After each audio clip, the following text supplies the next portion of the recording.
الحمد لله رب العالمين حمدا يوافي نعمه ويكافئ مزيده والصلاة والسلام على خير الأنام وعلى آله وصحبه وسلم. إننا وين التعلم والتعليم والتذكر والتذكير والنفع والانتفاع والإفادة والاستفادة والدعاء إلى الهدى والدلالة على الخير والحث والتمسك بكتاب الله وسنة رسول الله ابتغاء مرضات الله وقربه وثوابه سبحانه وتعالى. Praise the Lord Most High, and we ask our Lord to send copious and eternal blessings and salutations upon our beloved Prophet Sayyidina Muhammad sallallahu alayhi wa ala alihi wa sahbihi wa sallam.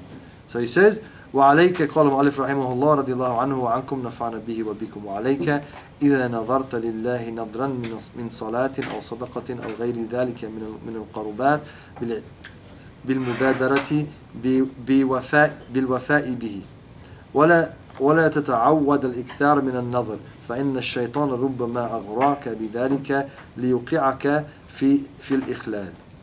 So don't want to read again. If you ever make a vow to God, whether it takes the form of prayers, charity or anything else, hasten to fulfill it and do not get used to making frequent vows, for Satan may lure you into this to induce you to default. Alright, so this is from the next stage. The first stage is consultation and istikhara, seeking Allah, asking Allah to show us what's good for us and what's necessary and what we should, and how, and etc. And the next part of it is taking a vow. So taking a vow is that, for example, you got your exam on, you say, Ya Allah, if you let me pass this exam, I'll wake up for the next month and pray tahajjud every night. Yeah? Ya Allah, if I haven't forgotten, but I didn't get a chance to find it. If I take a vow that I'm going to give this money, if something happens to me, I'm going to pay this person $100. That kind of thing. If this happens, I'm going to fast this many days. Alright? So, look, in the old days, I came across it in Ihya al-Din. One of the Anbiya said to Allah, and I haven't found the answer to the question, but just to how it used to be, if it's in Ihya al-Din, he said to Allah, if you don't do this, I'm going to kill these people. Right? There's a Nabi, so there's no mucking about. And then I asked a lot of Mashaykh and I never got it. And like, Mashaykh, just because they don't give you the answer, doesn't mean they don't know the answer. It just means it's a very precarious scenario, or precarious, like, difficult situation, and they don't want to make a mistake, especially on something like that. So they don't give an answer. Doesn't mean they don't know the answer. They just prefer not to give an answer. That's the one time we asked about that, the hadith. We said to one of the ulama, it was Habib Kadhim. We go to him, can we do an action for the Prophet of Allah? Is that acceptable?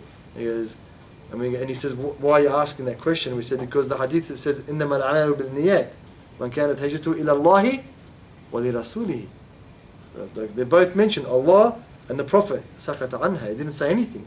Just left it. And then don't ask again. That's something that is not for you to know, or you shouldn't ask about, like Bani Israel over asked and things like that. So the nadhr is on the verge of those things. Taking that vow, basically it means we're being impatient with Allah subhanahu wa ta'ala. That's the basic essence of, Ya Allah, come, what man, iPhone 6S, what's going on? Ya Allah, if you give me that, I'll, whatever, I don't know, study or something. Okay, so we shouldn't be taking those vows. It's better not to take those vows. It's best to stay away from it. Imam al-Haddad talks about it here. He says that because the shaitan, he could be trying to trick us so that we don't fulfill a vow. Because if you don't fulfill a vow, you die without having a vow fulfilled, it's a big issue. It's a massive problem. It's a humongous problem. Face Allah, you said, Ya Allah, I'm going to do this. If that happens, Allah does it for you. You don't fulfill the vow, you're in debt to Allah. So it's best not to do them. But he says, if you do it, if it's from Salah, so that means it's like this. Say, Ya Allah, give me whatever, chocolate cheesecake on Friday after Jummah, and if you do, I'm on a fast next Thursday. Alright, you get the cheesecake, you eat it. It's fard to fast on the next, or wajib to fast on the next Thursday. That's what it goes to. You can't just not do it. You have to do it. It's a fard. It's wajib, but for us it's a fard. The hukm is wajib, but it means fard. Okay? So, have to do it. Why do you want to put yourself in that situation? Better not to put yourself in that situation. Have tawakkul ala Allah. have faith that Allah Azza wa Jal, if that thing is good for you, He's going to bring it anyway. It's always, how many times I've been approached by people, and I don't mean anyone in this room, I'm just talking generally speaking, that, Ya Shaykh, I made a vow and I forgot what it was. It happens to me. It happened to me when I didn't know this. I thought it was part of the deen back in the day. We used to always make the vows, and we went to the Shaykh and said, I made a vow, I can't even remember what it was. He said, what? You know, like, how can you not remember what it was? Well, I just made it, and then later on, years and years later, it happened. He said, just don't do it anymore. Stop doing that. Why? Tatsara ma'Allah. That's what the Shaykh said. He said, Tatsara ma'Allah. Why are you in a hurry with Allah with those things? When it's good for you, istikhara is talabul khayr. To seek what's good for you. When it's good for you, Allah will send it, whether you like it or whether you don't like it. How many times has your heart beat in your life? How many breaths have you taken? How many cells have regenerated in your life? Billions or trillions or more. Quadrillions. Have you ever had a choice in any of those? You know, if you hold your breath, this is how people, surfers in particular, this is how they drown. They don't drown because they swallow water. They drown because they hold their breath so much they pass out, and then the automotive breathing system works and they breathe in water. Surfers in particular, because they know how they're professionals at holding their breath. But because of the turbulence of the waves and all that, they panic sometimes, whatever. They don't pass out from inhaling voluntarily water. It's involuntary because they pass out, and that's how it's made. That's how it's made. So whatever rizq you have, whatever sustenance you have, whatever's going to happen to you is going to happen. That's going to happen. That's the qadr of Allah. Allah's decreed that test, that trial, that tribulation, that elevation is going to happen to you. Why are you in a hurry? Because look, how are the people of disbelief? What did they used to say to their prophets? Huh? They say, oh, you're a prophet, are you now? Really? Are you a prophet? Bring the azab! Because every one of them. Bring the azab. Where's the punishment? And then when the punishment came, what did they used to say? Oh, no. Look, why are you in a hurry? Why? No. What punishment? Leave it. No. So see how the nadhr, that isti'jal, that being quickly, has a link to that. Has a link to, not having that faith in Allah, that strong faith. It's not clear, of course, no. People are doing it with Allah, with a strong conviction that things are going to happen, inshallah. But it's best to leave it because it has that tinge of being in a hurry. And that's the people in al-Billah that don't have. Any questions about any of that? No specifics, I'd please, if you have a good one. But anything, questions generally? All good? I think so. All right. So the does have to be like the condition that you make. You have to promise to do a good deed. Anything you could. It can't be about haram. That's the first thing. You can't say, Allah, if I don't do zina, then I'm going to do that. So it's got to be about something that you want to get from Allah Azza wa Jal. Some benefit, whether it's worldly or next worldly. So what happens if you do forget and you really can't remember what the vow was? How can you make it up? Depends. You got to remember something about it. If it's money, you got to give some money. If it's salat, you got to pray some salat. If it's fasting, you got to fast. But there's conditions to it. It's not just about anything. It's not just about anything. Oh, Ya Allah, if this happens, I'm never going to lie again. Well, you're not supposed to lie anyway. You're not supposed to. So you can't do another like that. That doesn't work out to do another. It has to be. Generally, it's about giving money, or fasting, or pray. Generally, that's what it's about. Generally, but like I said, better to stay away from it, persevere, and Allah will send you what you need to have at the time that you need to have it. All right. So this is another one. So if from here on in, if a studious student, in other words, a student who has aptitude, what they normally do is they read ahead every week. So a student who had aptitude would have read ahead for this week, and they would have realized that we've covered this in another area.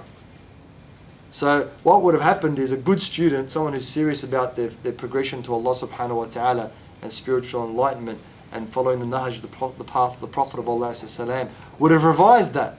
So that when they came to class, it's more of a revision than something new. And why is that beneficial? Because they're able to apply it in their lives. It's something they already know, and it's just tweaking the application of that in their lives, because we all forget. So if we read it, he says, وَإِذَا حَلَفْتَ عَلَى فِعْلِ شَيْءٍ ثُمَّ رأيت الخير في تركه أو على ترك شيء ثم رأيت الخير في فعله فكفر عن يمينك وأت الذي هو خير.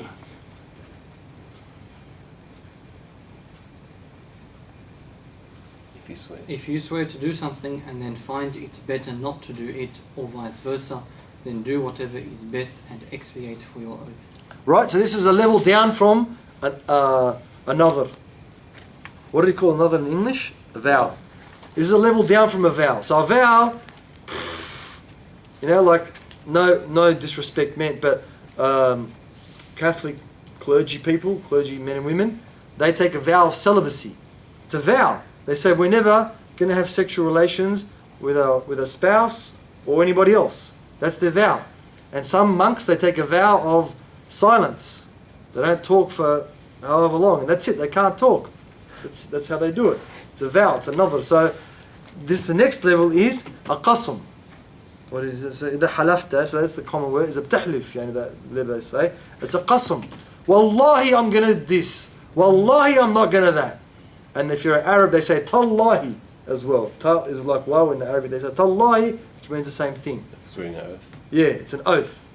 That wallah, by Allah, they say, by Rabb al-Shams, by, that I am going to not eat chocolate biscuits for the next 3 days, months, weeks, years, as the case might be. Alright? So you can't come along later on and say, look, I meant that kind of chocolate and not that kind of chocolate. Khalas, it's chocolate biscuits. Unless in your vow, in your oath, you say, wallahi, I'm not going to eat chocolate chip cookies that have whatever, or this brand of chocolate chip cookies, or from this shop chocolate chip cookies or whatever. Unless you make it specific, you know, then it's all chocolate chip cookies. Or I'm not going to eat commercially produced, I'm only going to eat ones that are made at home, or whatever. So if you're specific in the time you make your oath, it stands. If it's general, then it's whatever you intended at that time. I'm never ever, wallahi, I'm never going to smoke again. Khalas, that's it. No more cigarettes or whatever it was that you're smoking. Wallahi, whatever. Okay? But the difference is not a stronger level as a vow. It's an oath. By Allah, I'm not going to do this. So what is again, it's about khair. What's khair for you? What's khair for the Muslim?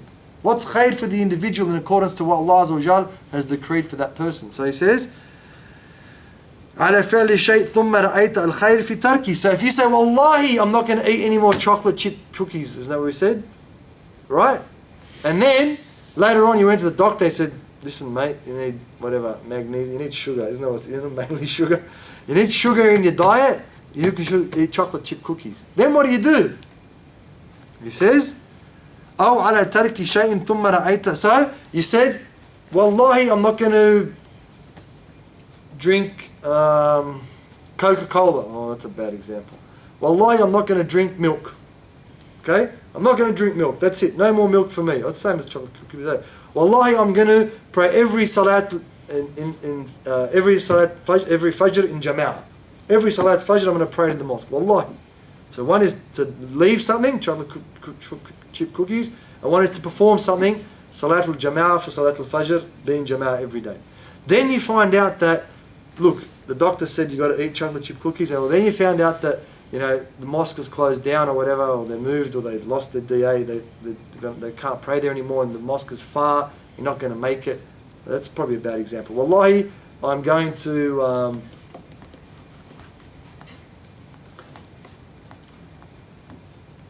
go and visit my cousin every Friday. Okay? But then your cousin's not there on Fridays, or whatever the case might be. Okay, you make that swear, and then you realize that it's better not to do it or to do it. Then what do? It says, وَكَفِّرْ فَكَفِّرْ عَنْ يَمِينِكَ وَأْتِ الَّذِي هُوَ خَيْرٌ. So a takfir means that, what's the word used? Like, yeah, it's to fix it up, really. Takfir is to cover it up, basically.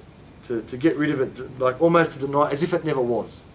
Because it's too hard to do or too hard not to do. Or let's say you're and all your friends are chocolate chip cookie junkies.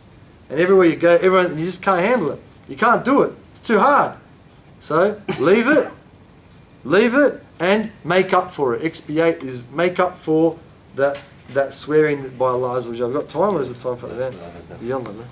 We'll continue after the. Hello, we'll pray Maghrib as soon as we can. And we'll ask all. It's time for Adhan. We'll ask all the questions, save up your questions, and then we'll continue the rest.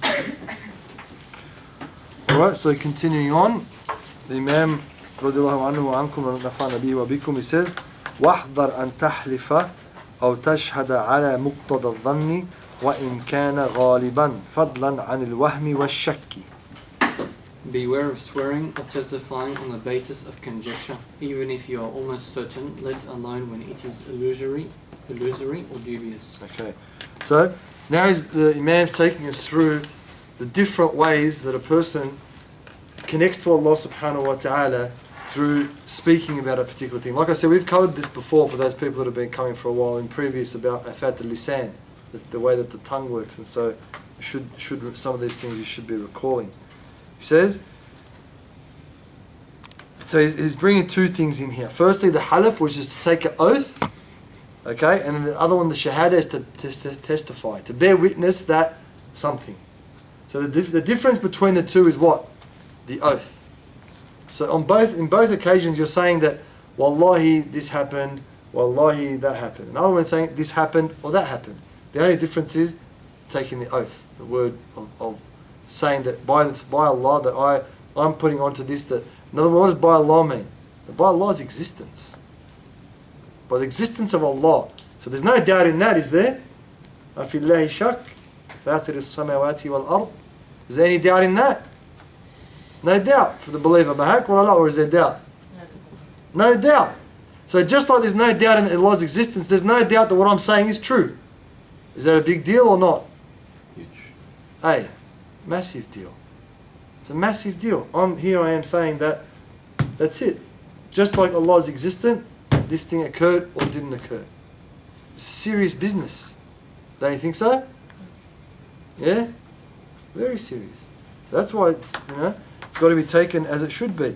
He says, don't say that wallahi this happened or this didn't happen, or don't say this happened or this didn't happen without saying the wallahi, only on a dhan. So a dhan is doubt. I'm pretty sure it happened. No, you can't say that. Can't say that. So that creates a lot of issues. The tongue is way more powerful than the sword. And Allah says it in the Qur'an. Al-fitnatu ashaddu, another ayah, akbaru min al-qatl. Mahak. Someone killed your grandfather, my grandfather, someone shot him. And we know who shot him, but it was a long time ago. It's over. We're not happy about it. And he just came up to him, he didn't like him, and just shot him point blank. But we know what happened. And we know the guy's kids, they're our neighbours and whatever. We don't hold it against them. Because when someone gets shot or killed, eventually that finishes. But a word that's said goes until, who knows? So they said about Sayyidatna Aisha in Qissat al-Ifq, what did they say about her? That she did zina. Right? You know what they said? The wife of the Prophet, Aisha, they said she did zina with someone. A Sahabi. Is that still going or not still going? It's still going. Still going after all those, not thousands, but centuries. 1,400 odd years. Still now, when Aisha this, Aisha that. So which is greater? Which is more extreme? The word. The word. That's why we have to be careful about what we say. We went from weeks and weeks and weeks about that previously. So our word is a representation of who we are and what we believe. That's why we have to be careful on how we use it. And that means the written word, that means Facebook, that means all that other stuff that goes on. We're responsible. We're responsible for what we say. We're responsible. What we say, the contracts or the promises we make, the eyes that we have, the ears that we have, the eyes we see with, the ears that we hear with. We're responsible for all those things. We're going to be mas'ul, we're accountable for those things as well. Okay? So he says that you can't say, wallahi this happened or didn't happen, and you're not 100% certain. So if you're talking about saying to someone, they say, wallah that happened, and then you're like, if you don't know 100% undoubtedly, there's no doubt in your mind whatsoever, you can't say wallah. Say, look man, as best as I can remember, but I'm not certain. Right? And that's also for, even if they don't say wallahi. So, how many times has it happened? Client comes in, says, this happened and this happened. Look, happened subhanAllah last week as well. This guy was the boss of the company and he'll bear witness, he'll tell you 100% that this agreement happened. Ring up the guys who are like, nah man, that's not what happened. It was completely opposite of what the guy said. Completely opposite. So if someone comes to you and says, did that happen or not, without saying wallahi, be careful. You can't just be, maybe, yeah, possibly, I heard from so-and-so. You can't be that. You have to be certain. No doubt whatsoever. So he says, وَإِنْ كَانَ غَالِبًا. So that's it, I'm pretty sure. He says, what about فَضْلًا عَلَى الْوَهَمْ وَالشَّكْ. So waham, maybe. Yeah, could have. Shak, I'm not sure, but it sounds like it. It's doubtful. Completely doubtful. And in a criminal court, what happens? It's got to be beyond a reasonable what? Doubt. There can't be a doubt about it. If there's a reasonable doubt, and then in Sharia, if there's a doubt, full stop, whether it's reasonable or unreasonable. If there's a doubt about the situation, that's it. Did the person steal? No. Did the person do zina? If there's any doubt, sorry, there's no had on that person. There's no capital punishment, corporal punishment. Alright? Then he says, is good or good? It does not look like he's half asleep. Yes, that's like. Is it one of those days? وإذا أخذت مال مسلم بيمينك فالواجب عليك رد ما أخذت وتكفير يمينك. If your oath ever leads you to take another Muslim's money wrongly, your duty is to return what you have taken and to expiate for your oath. Right? So, this is what in the court of law, Islamic law. So I come along, I have the book. Is that my book or is that your book? Someone comes, Hajj says, no, it's his book.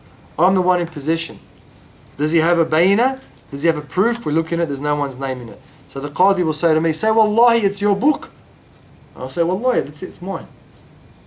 Straight away, as soon as I say wallahi, it's my book, that's it. If they both say wallahi. No, he doesn't get the chance to say that. The bayina al-muddai. So the person who's claiming that, if he comes along and claims it's his, then he's got to have evidence to show for it. The applicant, what's it called? The person making the claim, the claimant, plaintiff, exactly. The plaintiff, they've got to have the evidence. Like, so if the cops take you to jail, if they say, you stole whatever money, you don't have to prove you didn't steal it.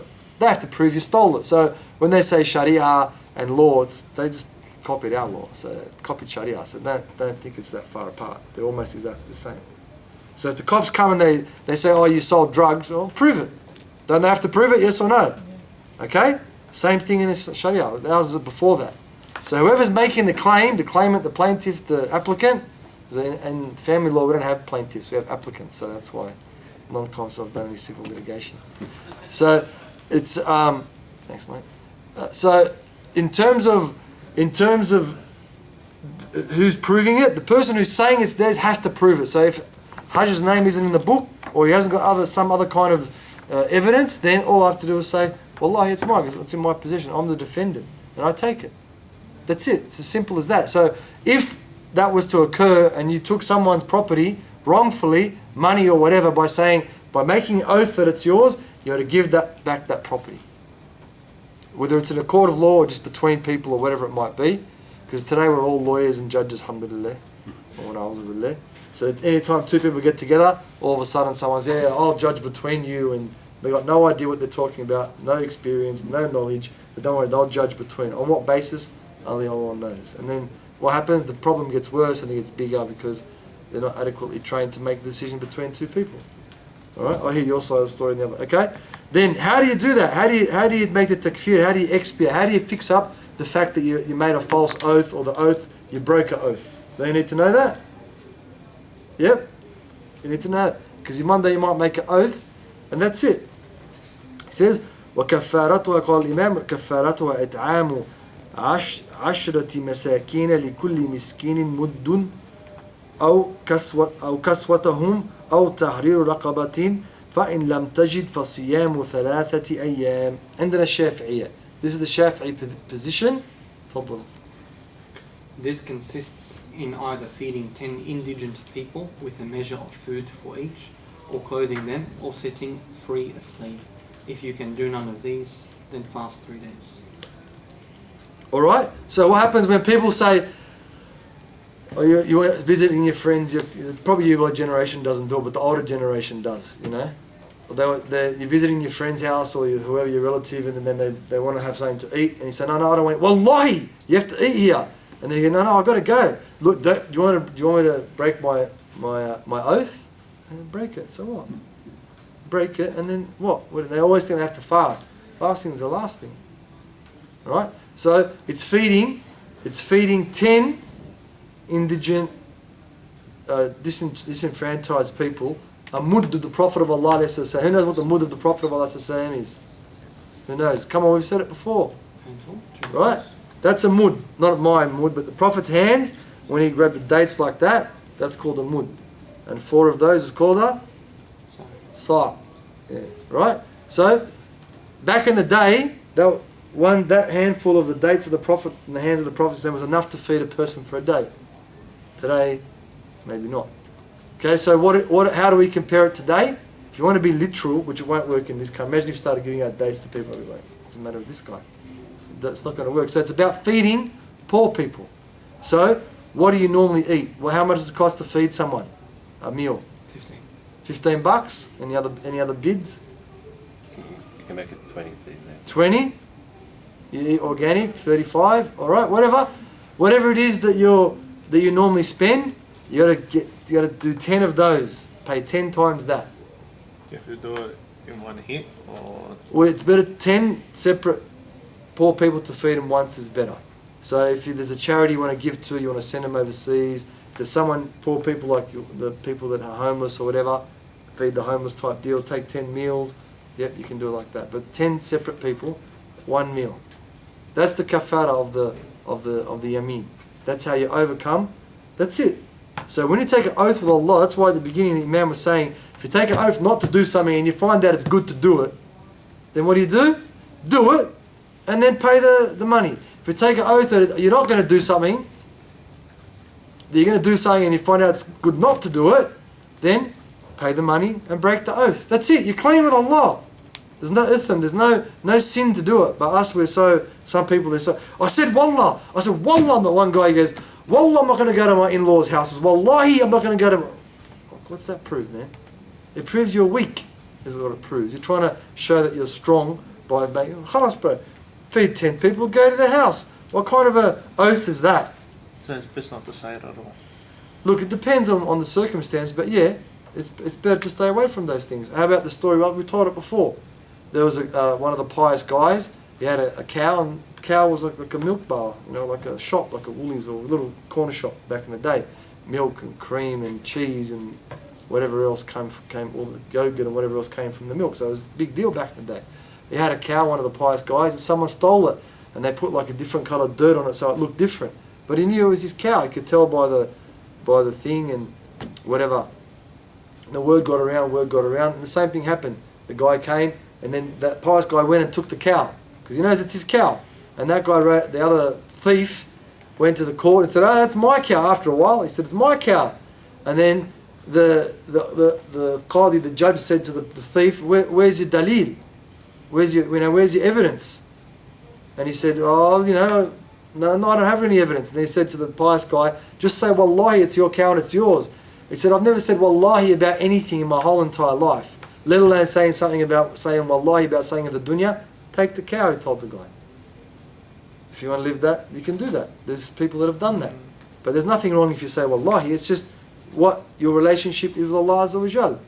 Sharan, it's completely halal. Sometimes you're in a position, you're telling something they don't believe you, you got no other choice but to say wallahi. You got no choice, that's it. So how do you get it? How do you takfir? It's not like a big haram, I said wallahi, now I can't. That's how people think, I can't get. No, if you find that it's better to do that, again, talabul khair. What does Allah want from me? There you go. 10 poor people, feed them a meal each, and they're all done deal. You can't then clothe 10 poor people.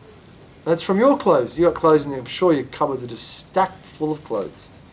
Take them, a shirt and pants or dress or whatever it is for the person to 10. Beautiful. Or to emancipate a slave. Unfortunately, we full can't body do clothes, or just like an article. a sitru. A sitru, whatever covers the aura. Okay. Alright? So, or to emancipate a slave. None of those around anymore. Can't do that. And if that you can't, you've got no money to emancipate, to feed the poor, clothe the poor, emancipate a slave, then you fast 3 days. That's the last thing. So people always saying, don't make me break my oath and I have to fast 3 days. You don't want to give up the money? Give up the money. Give up the $150, $200, whatever it is, to send it to feed. It's not about just giving the money. It has to go to feeding 10 poor people 1 meal. How do you know if it's going to reach? Well, then you've got to make sure that happens. That's your responsibility. That's your responsibility. If that's not the case, then go around, try and find 10 homeless people, that best call, I suppose, and buy them a burger or whatever it is. Whatever. Something healthy and nutritious. Subway? Something like that. Okay, it's a lot cheaper than other stuff. Okay? I reckon that we should stop there. We'll continue the rest next week because everyone's kind of like leaning on one side. Any questions about any of those things? No. So can we just have a bit more explanation about saying wallahi? Because I know if someone is just frequently this as something about his character, but then we also hear a hadith about Aisha saying Prophet Muhammad ﷺ said, when you're angry with me, you say wa Rabb Ibrahim, and then when you're happy with me, you say wa Rabb Muhammad.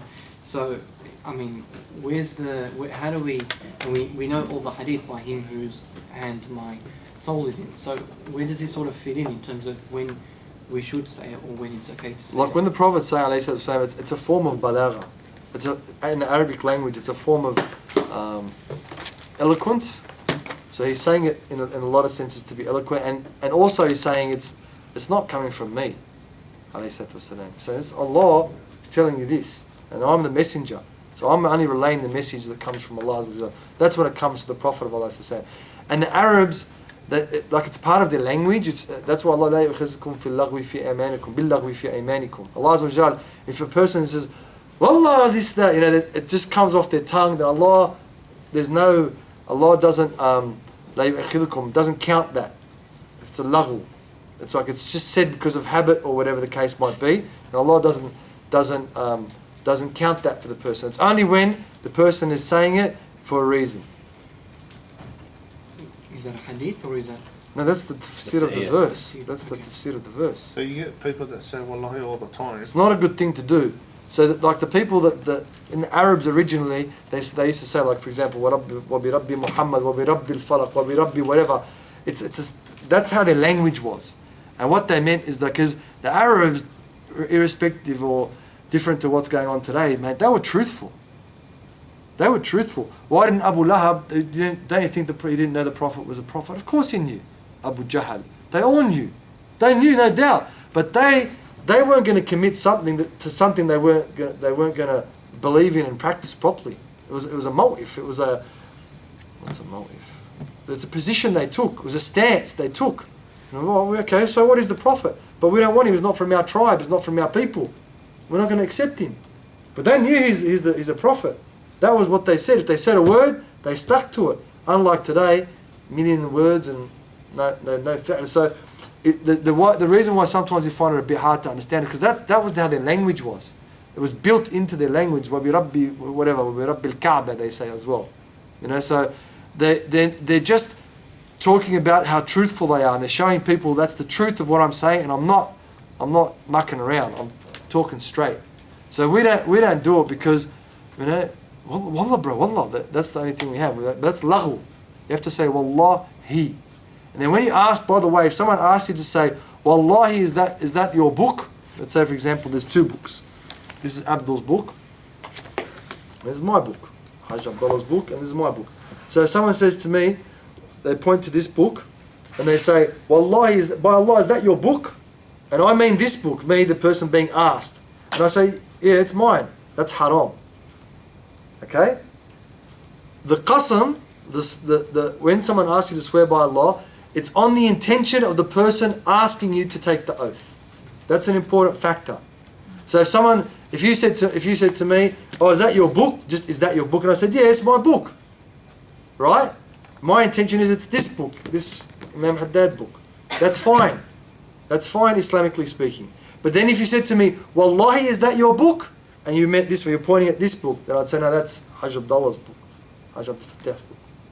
You note the difference?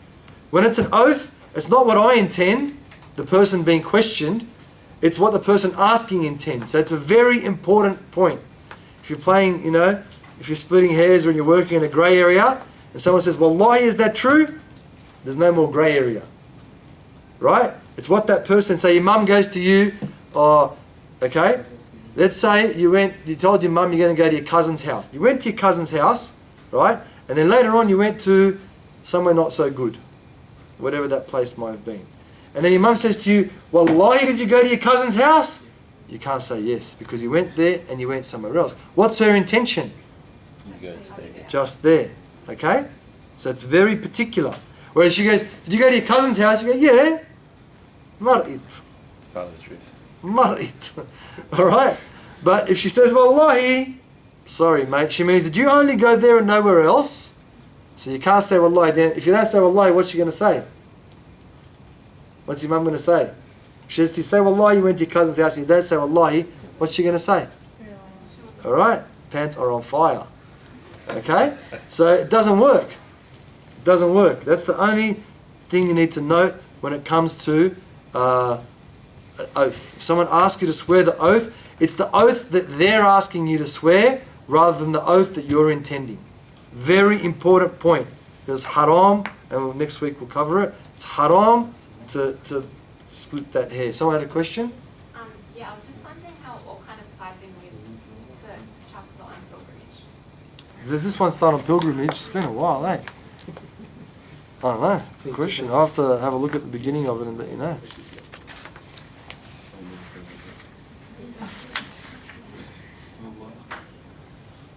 That's it. They finished Yeah, it. it's Hajj about Oh no, it's just progressing.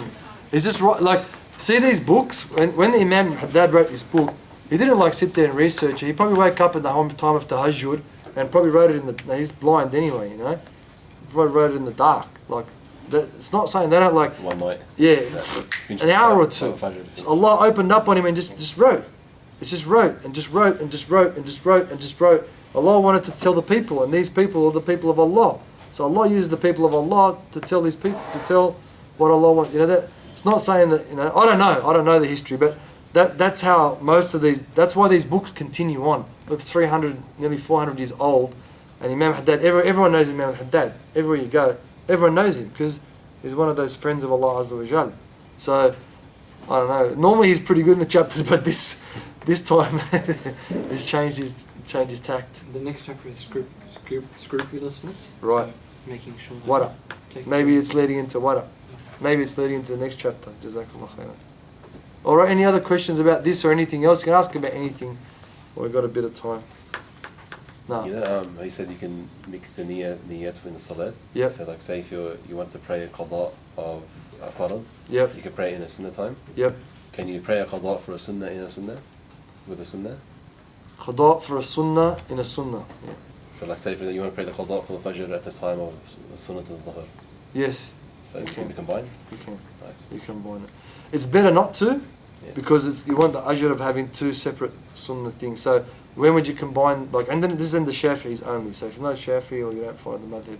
So let's say you come into the masjid and the imam's they've already made the qama, and you're running late. So you can make the intention to pray fard and sunnah, tahiyyat al-masjid at the same time.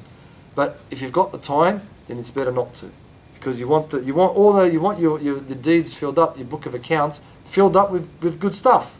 If you join it, it's not the same as doing it separately. But the reason why the Shafi'iyya allow it is because like under the Shafi'iyya, even if the imam's on the minbar doing the khutbah, it's still sunnah mu'akkada for us to do rak'atan tahiyyat al-masjid, 2 rak'at of welcoming. So that's why it's very stringent. The Shafi'i are very stringent on those two, so they join them in.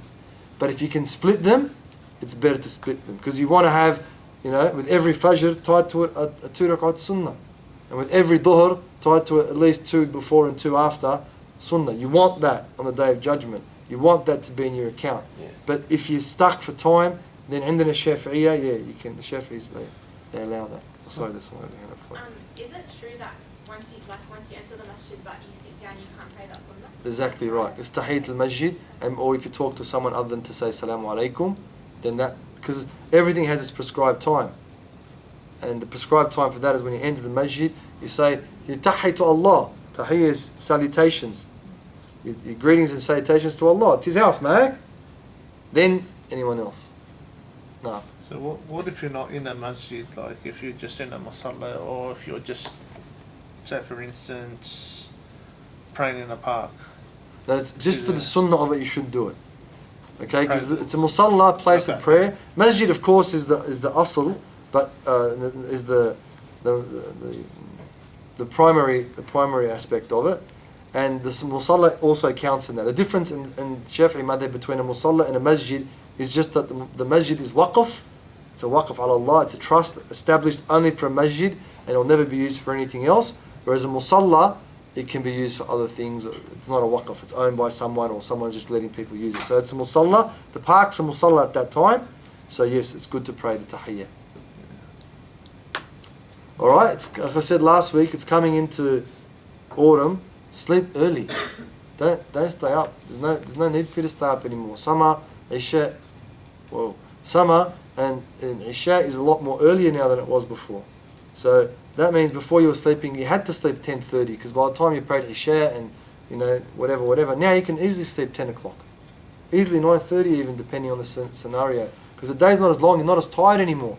Like before, when it was like, man, when's the day going to end? Now the day's ending quicker. We're almost missing Maghrib every day because we thought, Maghrib's at 8 o'clock, isn't it? Now it's at 1:45. So set your alarm to sleep, not to wake up. Go and find it on your phone. Your phone's got 10 alarms. Put 2 alarms, 3 alarms, however many reminders you need. It's an alarm to sleep. And then put your alarm before Fajr so you can wake up for Tahajjud. Because if you don't, you're always going to be behind the 8 ball. All the research is out there about sleep deprivation over time, you memory loss, you get sick, there's heaps and heaps and heaps of things. And if you want to be someone who's travelling to Allah Azza wa Jal, you've got to do what's a manner. Like they used to say in my day, the body is a temple. It's true. And Allah gave you a manner. Alhamdulillah, we're all healthy and fit, and we got to use it in the right way. And if you don't look after your body, later on you won't be able to do worship. Later on when your kids, inshallah, you're married and you're growing up and you're over all the stuff you're thinking about that you want to do now, what are you going to do with your time? Either you're going to get corruption, which is the word. Allah hates the elderly person, the shayyib, the grey-haired person that does haram. The person they're 60, they haven't made tawbah from the dunya. Allah, there's no more tawbah, it's Sahih Hadith. There's no more tawbah, there's no more repentance for that person if they haven't made it. So when you're there, what are you going to do? If you're decrepit and old and crippled, it's hard to worship Allah. But if you're healthy and fit, it's easier to worship Allah subhanahu wa ta'ala. So those things are tied together. Don't waste your time. There's no such thing as, you've only got time. You haven't got free time and easy time and down time. And you've just got time, full stop. And how you use it will determine what your rank is in the next life. And sleep is part of your wird. Just like you read Burd al-Latif, Imam al-Haddad's wird, or you read Burd al-Sukran, or you read whatever, you read this much, half a page, 2 pages, 5 pages of Qur'an every night, and whatever you do, sleep's the same. You should have an appointment for your sleep. And certainly don't waste it on TV and the machine and the phone. Because the phone's got blue light in it, it keeps you awake. It's like the sun's out. When you look at the phone at night, how bright is it? Like it hurts your eyes, so when you're old like me, it hurts your eyes. So what happens is it's telling your brain that it's daytime. That's why when you go to sleep, you can't sleep. Because your brain thinks it's daytime. So at night, minimize usage of your phone. Try not to use it at all. At all. If you can not use it at night, it's good. Or if you can download one of those, there's an app for it. It makes the screen amber color. So Blue blocker. Is that what it's called? Twilight? Blue blocker. Yeah, it's a blue blocker app. And after when it goes Maghrib, it just makes it, I know it's like hard to see, but try and stay away from it. If you want to use it during the day. And at night, wind down. Put your alarm to sleep. Or if you're going to sleep at 10, put your alarm to sleep at 9:20, so you can wind down, read the awrad, get in your bed. Everyone's starting to fall asleep now. Get in your bed, face the qibla, read the 3 calls, Subhanallah 33, Alhamdulillah 33, Allahu Akbar 34. You can read something maybe from Waqi'ah, Surah Al-Waqi'ah, or Surah Al-Mulk, or you can read from Surah Al-Dukhan, the ones we've spoken. Hey, you're feeling tired because you are tired, and you're pushing yourself for no reason. Yeah, just for the bored, stressed out, thinking about something that may never happen. Why would you do that to yourself? Keep yourself anxious so you can't sleep. Alright? Sleep is important, and the more you look after yourself, the more Allah say this person's looked after their body when you come to face Allah Azza wa Jal. So time's going back, make sure you get the right amount of sleep. Inshallah subhanahu wa ta'ala. Anything else? No. About the oath leading you to take another Muslim's money wrongly, if we were to talk about a contract that involved interest, for example, is this what could be classified as an oath, or are they talking specifically about a qasam? No, it's a qasam. It's not an oath. That's a ahad. That's an agreement between two people. That's a different scenario. But you still can't take people's money. But what he's saying specifically, if you swear an oath that that happened or that didn't happen, and you get someone's money, and later on you come to your senses, your conscience takes gets the better of you, then give that person's money back. And what else? Do the kafara. Kafara. Feed the 10 poor people. Masakin. Jeez, everyone's really tired. Go home. Go pray Isha and go to sleep. Because it's the reality. Why are you pushing yourselves when you don't need to? There's enough time in the day to do everything. But what makes us push ourselves more is the things we think about, the things we stress over, the things we're anxious over. And what for? What for? Why would we think about things that may never happen? Leave that to Allah. The things Allah has decreed, or maybe He hasn't decreed for us. Why would we worry about those things and lose sleep, as they say, over it? Why would we do that? Like Sayyidina Umar, he was sleeping under the palm tree. They came up to him, the wafd came, the contingent came from one of the other powers, and they said, the guy's under the palm tree, what's he doing here? He said, Hakamtu wa adaltu fanimtu. I ruled with justice, I've got nothing else to worry about. Like if we were, imagine whatever stresses you got in your life, imagine you were the Prophet of Allah ﷺ, or the Khalifa of the Muslimin. Sayyidina Umar used to say, if a sheep trips over on the Euphrates in Iraq, Allah's going to ask me about it. Imagine that. Imagine that. Imagine how much stress that. What? He's sleeping. Probably snoring too. He's a big guy, mashallah, radiallahu ta'ala anhu. Right? Why? Because he's done what he had to do. Once you've done what you had to do, it's enough for today. You're not superhuman. No matter what the TV tells you, no matter what everything else tells you, you're not superhuman. You're just a person, just a human being. You're abd, if you're lucky. So don't fall into the trap of I got to. Plan your time, use your time properly, and make sure you sleep. Make sure your body can't function properly if you don't sleep properly. And then in the summer, take a qaylula, take a 20-minute nap sometime during the day in a corner somewhere, wherever it can be, even if you have to sit down and do it. So you get a bit of energy during the day. Next week, I don't want to see anyone coming in there like leaning over or their eyes are half closed. It's not easy to break your sleep habits, huh? If you start like this now when you're young, you're going to be the same when you're 40. You're going to be the same when you're 45, 50, 60. If you don't change your sleep patterns now, you're not going to change. You're going to always be staying up late. This is the pattern. Stay up late, waste your time, sleep at 1, 2 in the morning, wake up and say, oh, tomorrow I'm not going to do that. Next day what happens? Same thing. Next day what happens? Same thing. Next day what happens? There's a lot of smiles out there. Right? A lot of people know what I'm talking about there. Alright? What for? 2 o'clock is when you should be waking up. 2 o'clock in the morning is when you should be waking up, praying for half an hour, go back to sleep till Fajr. That's the life of a believer. This other life, it's not our life. The phone is not your life. Whatever someone said about some completely irrelevant topic to you, so what? Like, it's just boredom. It's just boredom. All that, like, go look on your phone. There's a thing that says how many hours you spent on each app. Have a look how much you went on it. It's not like, whatever, everyone does it, but have a look. Let yourself come to reality. How much did you spend on those social media sites compared to all the other apps? And I'm sure you've got a Qur'an app there somewhere. It'll tell you. It'll tell you how many hours you spent on the Qur'an app and how many hours you spent. Make it half at least. 10 hours on the social media, half on the Qur'an. No, don't worry about half. Make it a quarter. Don't worry about that. Make it a tenth. Make it a tenth even. But it's not that shouldn't be when you're bored. That should be when you're looking to catch up with your friends, or you need to say something that's important, inshallah, for your deen or for humanity. Otherwise, there's no need to look at it. Or you want to communicate with someone about doing something. Alright, it shouldn't be bored. Bored. I always see people on the... Is that how you talk to your friends? Imagine your friend was there and they were talking and you're like doing something else. So, you know, and that taking away from your life for what? It's meaningless, it's useless. Taking away from your life, you're losing your life over it. Losing your precious moments and seconds and minutes and hours, days, and then the next day you wake up, half asleep, angry, akhlaq is bad, and guess what happens? You can't eat properly because you're tired all the time. When you don't eat properly, you get more tired, and you get more irritable, puts more pressure on your body, affects your kidneys, affects all these different things. If you're a female, kills your hormones, destroys your hormones, your body starts to fall apart, more so than for men. Us, we just get a heart attack and die. That's what happens to guys.